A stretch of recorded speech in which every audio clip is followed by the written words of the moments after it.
अस्सलाम वालेकुम। तो आज हम जिस मौजू पर बात करने वाले हैं वो है सूद। अब देखिए, सूद को लेकर अक्सर एक कन्फ्यूजन रहता है ना। हमारे उलमाए किराम में भी इसको लेकर अलग अलग राय है।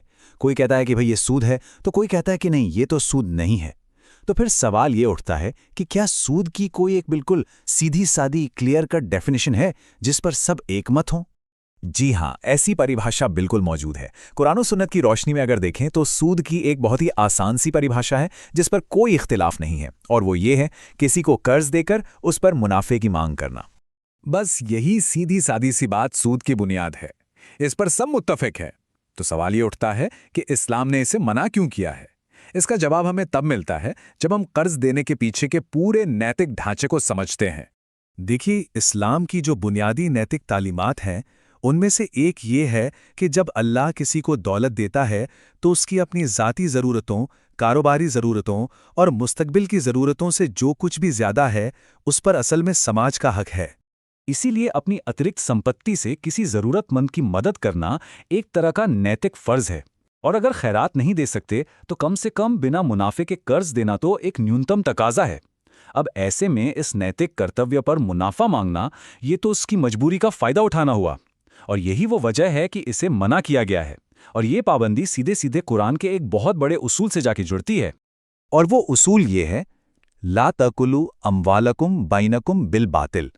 इसका मतलब है, एक दूसरे का माल, एक दूसरे की संपत्ति बातिल तरीकों से मत खाओ। मतलब अन्याय से हासिल मत करो। ये कोई छोटा मोटा उसूल नहीं है, ये एक बहुत बड़ा सिद्धांत है। चोरी, धोखा, जुआ, ये सब इसी एक उसूल के तहत मना है। तो सूद भी दरअसल दूसरों का माल अन्याय से खाने की ही एक शक्ल है, जिसे कुरान ने साफ साफ मना किया है। चलिए, अब उस सवाल की तरफ चलते हैं जिस पर सबसे ज्यादा बहस होती है, अक्सर इख्तिलाफ भी होता है। वो ये कि सूद के लेन देन में गुनाहगार कौन है। क्या सिर्फ सूद लेने वाला या फिर देने वाला भी? आमतौर पर हमारे यहाँ यही समझा जाता है कि सूद लेना और देना दोनों ही हराम है। लेकिन इस विश्लेषण के मुताबिक जब हम कुरान को देखते हैं तो वहां मनाही का पूरा जोर उस पर है जो दूसरों का माल अन्याय से खाता है। कुरान की आयतें आप चाहे सूरे बकरा में देख लें, सूरे आले इमरान में या फिर सूरे रूम में, वो बार बार सूद खाने वाले से बात करती हैं। इन आयतों में कहीं भी कर्ज लेने वाले का जो सूद अदा कर रहा है कोई जिक्र तक नहीं मिलता, इशारा भी नहीं। तो फिर ये ख्याल आया कहां से कि कर्ज लेने वाला भी गुनहगार है? असल में ये गलतफहमी एक हदीस से पैदा हुई, और ख़ास तौर पर उस हदीस में आए एक लफ्ज़ की गलत तशरीह से। हुआ ये कि एक हदीस में सूद खाने वाले, उसके मुंशी यानी लिखने वाले, उसके गवाहों और एक लफ्ज़ है मुखिल, इन सब पर लानत की गई है। अब लोगों ने मुखिल का मतलब समझ लिया सूद देने वाला यानी कर्जदार, और बस इसी एक गलतफहमी ने ये बात फैला दी कि कर्ज लेने वाला भी उतना ही गुनाहगार है। लेकिन जब गहरा भाषाई तज्जिया किया गया तो पता चला कि यह तर्जुमा ही गलत है। अरबी ज़बान के लिहाज से मुक़तिल का सही मतलब वो एजेंट्स हैं जो साहूकार के लिए कर्जा ढूंढते हैं और फिर कर्ज की वसूली का काम भी करते हैं।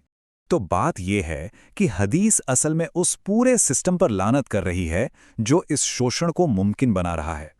उसका निशाना वो ज़रूरतमंद नहीं है जो अपनी मजबूरी की वजह से कर्ज ले रहा है। तो इस पूरी बातचीत से दो बिल्कुल साफ और बुनियादी उसूल हमारे सामने आते हैं। पहला, किसी का माल बातिल तरीके से नहीं खाना है, और दूसरा, किसी भी गलत काम में किसी की मदद नहीं करनी है, उसके साथ ताउन नहीं करना है। हदीस में जो लोग हैं, लिखने वाला, गवाह और मुत्तकिल, वो सब सूद खाने वाले के इस बातिल काम में उसके मददगार हैं। जबकि ज़रूरतमंद तो सिर्फ अपनी ज़रूरत पूरी कर रहा है, वो इस मनाही के दायरे में आता ही नहीं है। और ये बात हमें एक बहुत ही अहम सवाल पर लाकर छोड़ देती है कि अगर हम कुरान के बुनियादी उसूलों की तरफ वापस लौटें तो न जाने और कितने ऐसे पेचीदा मसले हैं जो इसी तरह बिल्कुल आसान और साफ हो जाएंगे।